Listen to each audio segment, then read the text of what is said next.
एक बार हज़रत उस्मान गनी रज़ी अल्लाह ताला अन्हु आपने वज़ू के लिए पानी मंगवाया और जब आपने वज़ू कर लिया तो आप मुस्कुराने लगे।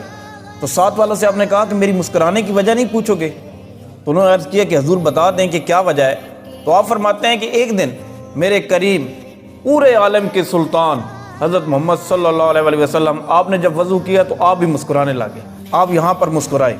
मेरे हजूर साहबा से फरमाते हैं कि आप मुझसे पूछेंगे नहीं कि मैं मुस्कुराया क्यों? तो साहबा ने अर्ज़ की कि या रसूल अल्लाह आप बेहतर जानते हैं, आप बता दें। हजूर फरमाते हैं कि जब पानी वज़ू के लिए मंगवाया जाता है और उससे पहले चेहरा धोया जाता है तो सारे चेहरे के गुनाह जो होते हैं वो मिट जाते हैं। उसके बाद जब कोहनियों तक धोया जाता है तो सारे वो मिट जाते हैं। और फिर मेरे हजूर फरमाते हैं जब सर का मसा किया जाता है तो सारे सर के गुनाह ख़त्म हो जाते हैं। और फिर मेरे हजूर फरमाते हैं कि जब उनसे अपनी टांगें धोई जाती हैं, पाँव धोए जाते हैं तो सारे पाँव के गुनाह चले जाते हैं।